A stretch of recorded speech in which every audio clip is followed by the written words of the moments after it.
Assalamualaikum warahmatullahi wabarakatuh, teman-teman. Semoga malam hari ini kita bersama-sama belajar, kita bersama-sama juga mengheningkan diri melalui meditasi yang nanti akan dipimpin oleh Seradama. Saya hanya ingin sedikit sharing bersama, bukan berarti bahwa sharing saya itu kemudian merupakan sesuatu yang memang sudah menjadi realisasi dari diri saya, enggak. Karena kita di sini masing-masing juga punya proses perjalanan masing-masing, dan sharing saya hanya sebagai pengingat buat kita semua, perenungan bahkan refleksi diri bagi kita semua. Tadi luar biasa apa yang disampaikan oleh Mbak Novi, mengutip dari Imam Ali bin Abi Thalib. Beliau mengatakan, berusahalah untuk hidup di dunia ini tanpa membiarkan dunia itu hidup di dalam dirimu. Karena saat perahu berada di atas air, ia akan berlayar dengan sempurna. Namun ketika air itu masuk ke dalam perahu, maka perahu itu akan tenggelam. Kutipan yang sangat luar biasa, walaupun terlihat sederhana, tetapi maknanya itu luar biasa.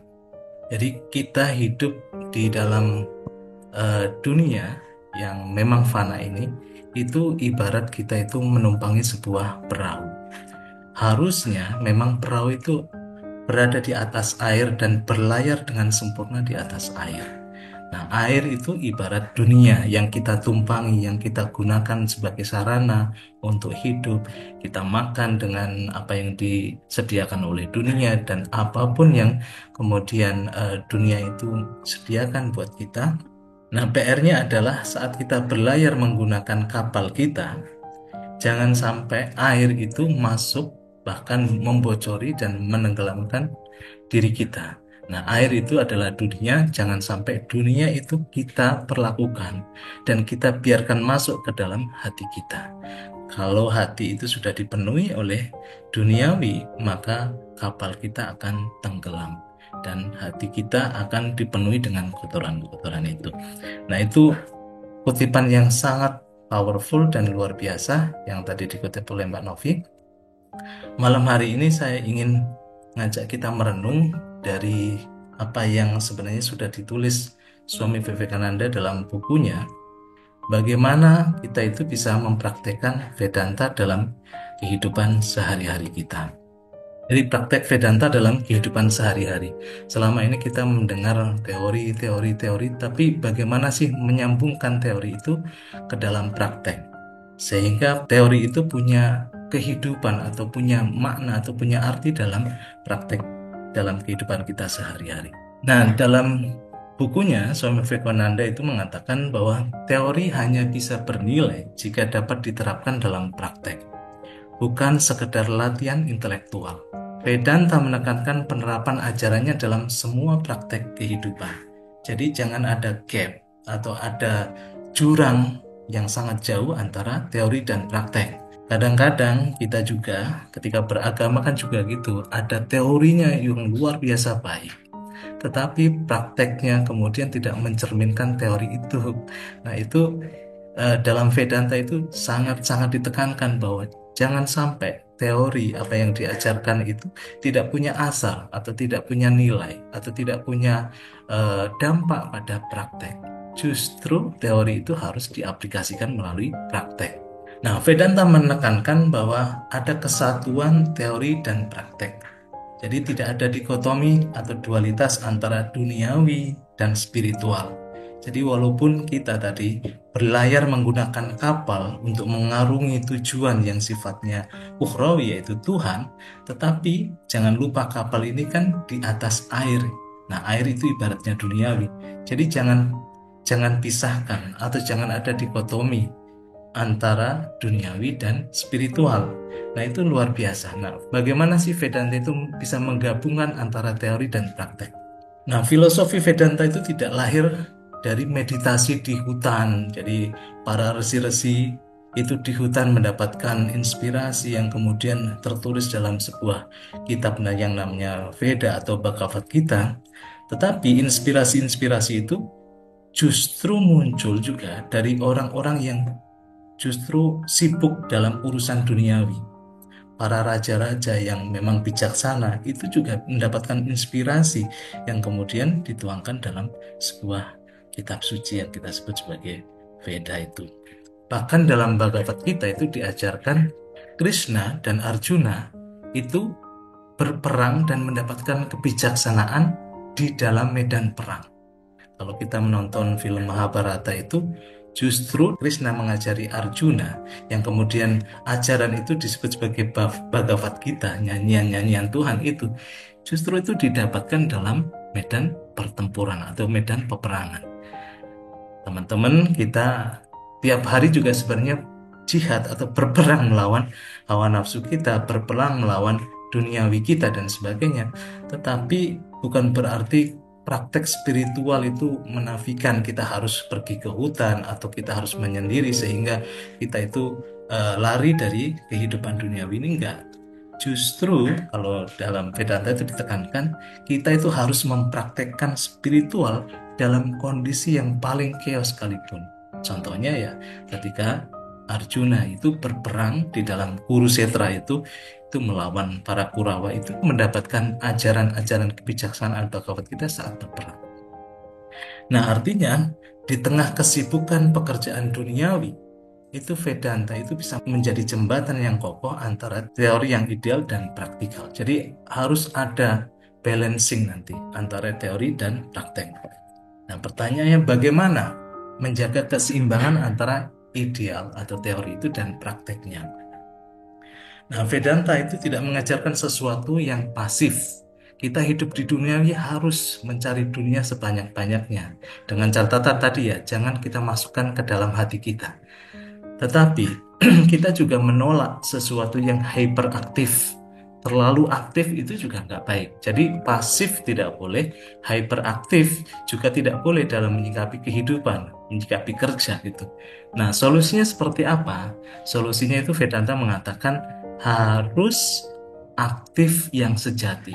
Nah, nanti pertanyaan lagi, bagaimana kita bisa mempraktekkan aktif tapi yang sejati?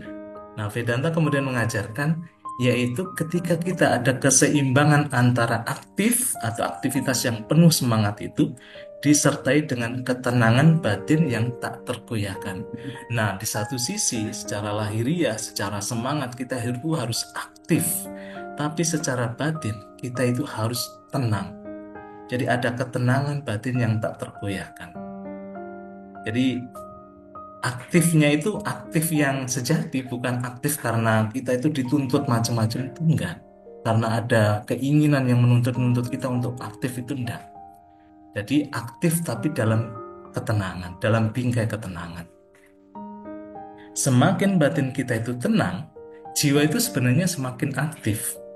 Dan kerja itu semakin tuntas. Nah, dalam Vedanta gitu, justru di dalam ketenangan batin, saat kita belajar meditasi, saat kita hening dan sebagainya itu justru itu mengaktifkan jiwa kita. Nah, inilah yang disebut sebagai aktif sejati. Karena energi diri itu tercurahkan full saat kita itu hening, saat kita itu dalam diri kita itu bisa menjaga kedamaian atau keheningan hati itu.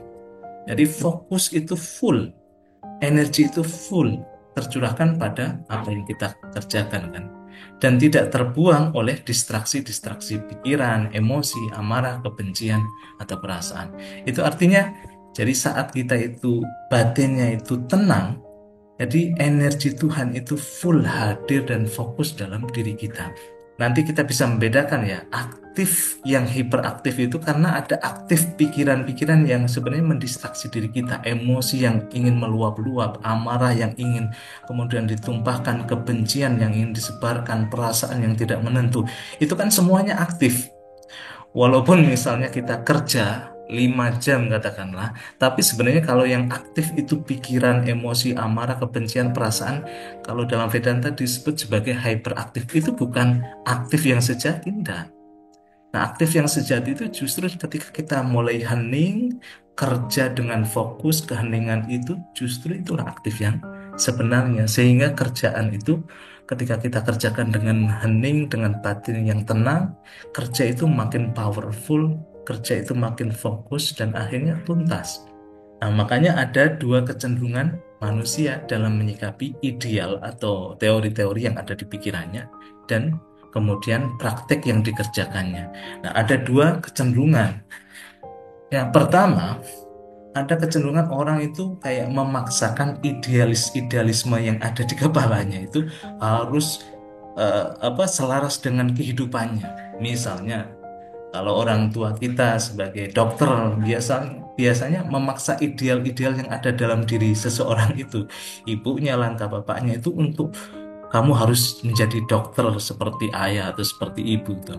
Artinya apa? Memaksa idealisme di dalam diri orang itu untuk selaras, untuk kemudian manifest dalam kehidupan. Nah, sebenarnya idealisme yang kayak gini itu sebenarnya idealisme yang palsu, idealisme yang relatif. Dan kita akhirnya menyikapi kehidupan itu akhirnya pasif. Yang aktif pikiran kita aja, pengennya itu tercapai, pengennya itu tercapai. Itu yang aktif kan pikiran kita, tapi secara praktiknya gitu, kita itu akhirnya terjebak pada pasif. Dan ideal yang pertama ini memaksa idealisme itu harus sejalan, harus selaras dalam kehidupanku itu idealisme yang menjebak kita. Nah, kebanyakan orang ada di yang pertama ini kata Swami Vivekananda. Dia akhirnya halusinasi.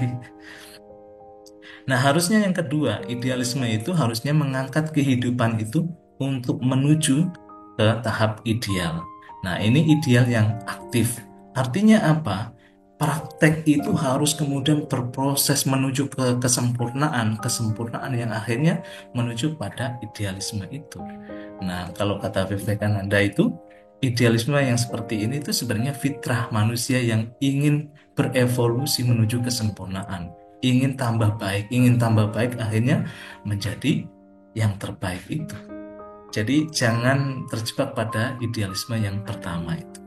Kemudian pertanyaannya, bagaimana sih idealisme-idealisme yang kemudian diajarkan dalam Vedanta, yang kemudian harusnya kita sinkronkan ke dalam diri kita praktekkan, bahkan kemudian membuat kita menuju kesempurnaan sampai kepada idealisme tertinggi itu.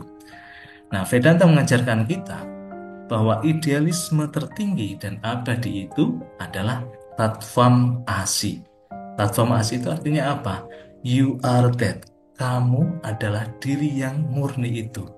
Diri kesadaran yang murni itu, you are divine. Kamu itu sebenarnya sudah hadir dalam kualitas ilahiyah kok. Mau cari apa lagi? Tinggal bahwa idealisme itu atau konsep-konsep itu kamu manifestasikan, kamu kemudian wujud nyatakan dalam kehidupanmu.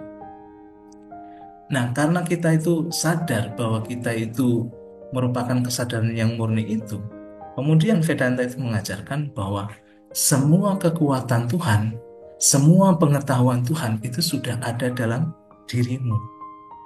Bahkan Swami Vivekananda kemudian mengatakan kegelapan itu tidak pernah ada. Kelemahan itu tidak pernah ada. Ketika kita merasa lemah atau merasa tidak suci atau merasa kotor, merasa pendosa dan sebagainya, sebenarnya kita itu telah terhipnotis atau menghipnotis diri kita sendiri menjadi sesuatu yang lemah. Nah, makanya di sini Vedanta itu lebih menekankan bahwa kamu bukan yang lemah itu. Kamu bukan diri yang pendosa itu, kamu bukan diri yang penuh kegelapan itu, kamu adalah diri yang murni itu, diri yang penuh cahaya itu, diri yang maha kuat itu. Nah, ini idealisme yang harus kita praktekkan. Karena begitu kita menghadapi kehidupan dunia ya, tentu banyak cobaan, banyak masalah dan sebagainya. Saat kita tahu yang ideal tertinggi dalam diri kita, kamu bukan kelemahan itu, tetapi kamu adalah kekuatan Tuhan yang hadir di dalam dirimu. Pasti kita akan bangkit. Nah, ini luar biasa kan. Jadi kita aktifnya itu di situ. Jadi kalau kita sudah menyadari itu, kemudian ada kekuatan Tuhan yang hadir dan akhirnya apa? Kelemahan-kelemahan diri kita itu kemudian bisa ditanggalkan. Nah, ketika kita mengatakan saya hanyalah makhluk yang kecil, saya hanyalah makhluk yang lemah, aku penuh dosa, aku penuh dengan kemaksiatan dan sebagainya, itu secara tidak sadar kita itu menyangkal kemurnian diri kita. Dan secara tidak sadar juga kita merendahkan keilahian dalam diri kita. Nah, ini luar biasa. Makanya aktif, tapi aktifnya aktif yang sejati. Jadi kita harus benar-benar menguatkan diri kita. Kamu bukan makhluk yang lemah itu. Kelemahan itu pasti ada karena apa? Efek tubuh yang memang terbatas, kemudian gerak yang terbatas, tapi dirimu, Tatuam Asi itu memberikan kesadaran kita, dirimu itu yang murni itu loh. You are divine. Kenapa kamu mengentertain kelemahan itu? Kenapa kamu justru mengafirmasi kelemahan-kelemahan itu? Makanya dengan menyadari kekuatan ilahi yang hadir dalam diri kita, ketika kita menyadari kemuliaan, kesejatian diri kita, kita itu menjadi makhluk yang kuat sekaligus makhluk yang aktif. Nah, itu kuncinya. Jadi idealisme ini tuh sebenarnya selaras dengan praktek itu. Kalau kita menyadari idealisme dan tertanam dalam diri kita, pasti kita aktif, pasti kita menjadi kuat. Itu yang pertama. Dan idealisme yang kedua adalah Atman atau nama Tuhan atau zikir adalah yang harusnya selalu didengar dan didengungkan sampai meresap pada tulang dan daging kita hingga hati kita itu dipenuhi oleh kesadaran ideal ini. Jadi setelah kita tahu bahwa you are that atau Tatuam Asi, kamu adalah kesadaran yang murni itu, nah kesadaran yang murni itu harus kita dengungkan melalui zikir-zikir kita, menyebut nama Tuhan, Allah misalnya, atau Hari Krishna, atau Om, dan yang lain-lain itu.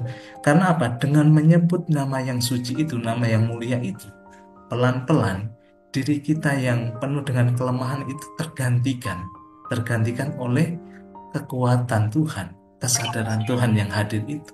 Nah, bayangkan ketika kita semakin menyebut Allah, Allah, Allah, itu kan sebenarnya menanggalkan hasannya atau menanggalkan diri kita yang lemah. Makanya kita tergantikan semakin kuat, semakin kuat, semakin murni, semakin murni. Nah, itu rahasianya. Makanya dengan mengamalkan atau dengan mempraktikkan zikir itu, memanggil nama Tuhan itu, kita itu semakin mengafirmasi diri kita yang kuat, mengafirmasi diri kita yang murni. Allah, Allah, Allah. Sehingga limpahan hati yang dipenuhi oleh ideal ini, bahwa aku adalah diri yang murni itu, kemudian menyucikan dan menguatkan pikiran kita, menyucikan ucapan kita, bahkan kemudian sampai pada tindakan kita, akhlak kita. Nah, itu rahasianya. Makanya Vedanta kemudian mengajarkan kita adalah keberadaan yang satu, yang tunggal. Tuhan, manusia, dan alam semesta itu sebenarnya adalah diri yang satu. Tidak ada dua, tidak ada tiga. Makanya ketika kita menyakiti diri sendiri, menyakiti orang lain, menyakiti hewan, menyakiti tumbuhan, alam semesta kita sakiti, sebenarnya adalah mencerai-berai yang satu itu. Nah, dalam Islam disebut musyrik. Musyrik itu kan menduakan Tuhan. Jadi bukan melihat ketunggalan atau kesatuan, tapi justru melihat sesuatu yang tercerai-berai, sesuatu yang kayak ada komparasi-komparasi. Nah, makanya lawannya adalah ketika kita mencintai diri kita sendiri, kita mencintai sesama, kita mencintai alam, itu sebenarnya kita itu memanunggalkan kembali diri yang satu itu. Maka cinta sebenarnya bukan cinta yang ini ya, cinta yang erotis atau cinta yang sifatnya desire ya. Cinta itu justru menyatukan. Kita lihat Palestina dan Israel itu kan sebenarnya masalah desires atau keinginan untuk menguasai dan kebencian kan. Nah, itu kan kemudian memisah-misahkan. Vedanta itu ingin menekankan bahwa kita sesama manusia, Tuhan, manusia, dan alam semesta itu adalah diri yang satu. Nah, ketika kita melihat diri yang satu itu, akhirnya apa? Kita percaya diri, sebab diri itu tidak berbeda. Makanya tadi dikatakan kan, Tuhan, manusia, dan alam itu diri yang satu. Berarti Tuhan hadir nggak dalam diri saya? Hadir. Kalau Tuhan hadir dalam diri saya, kenapa saya ragu? Kenapa saya itu ada penakut? Kenapa saya tidak tegas? Kenapa saya penuh dengan kelemahan? Tidak. Makanya percaya diri ini salah satu ajaran utama dalam Vedanta. Kamu harus percaya diri, bukan diri yang egois ya, enggak. Karena melalui diri ini kita itu mengenal Tuhan. Bahkan diri adalah kehadiran Tuhan yang paling dekat dan paling nyata. Nah, ini perlu dicatat, ini juga sama dengan apa yang di dalam Al-Quran. Bahwa aku itu lebih dekat daripada urat nadi. Aku itu lebih dekat pada detak jantung kita sendiri. Diri yang mana? Ya diri yang selalu hadir itu loh. Kita bisa bisa nafas, kita bisa melihat segalanya kan melalui diri ini kan. Nah, diri itulah yang paling dekat dengan Tuhan. Makanya keragaman apapun yang kita saksikan, sebenarnya kita saksikan dalam dan melalui diri ini kan, diri yang satu itu. Kita bisa menyaksikan apapun kan melalui diri ini. Maka dari itu dia adalah sang penyaksi dari semuanya. Makanya jangan sekali-kali itu kita menghinakan diri kita dan menjebakkan kita dalam keragaman dunia yang menipu itu. Jadi ketika kita itu lebih mengutamakan dunia itu sebenarnya menghinakan diri kita. Nggak apple to apple sebenarnya. Karena justru kita bisa mengontrol dunia, bukan kita yang dikontrol oleh dunia. Dan terakhir, melalui hati, Tuhan itu bisa disaksikan. Ini yang sering kita itu terjebak.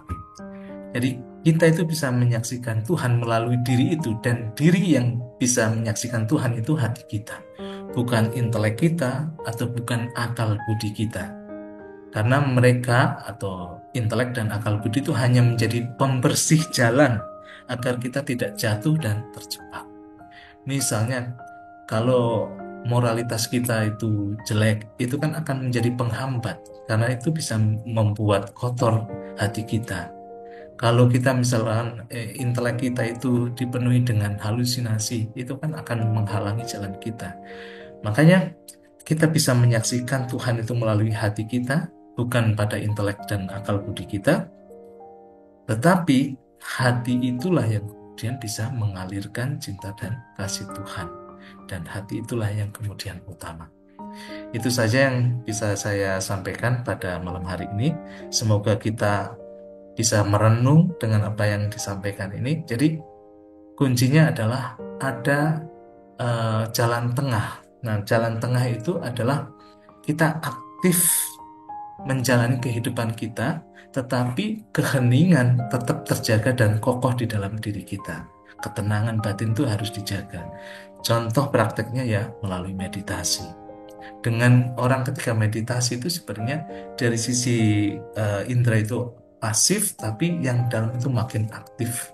Ketika yang dalam makin aktif, kita itu menjalani dunia dengan semangat, dengan full energi, dengan full kekuatan Tuhan. Kurang lebihnya mohon maaf, saya kembalikan kepada Mbak Novi. Assalamualaikum warahmatullahi wabarakatuh.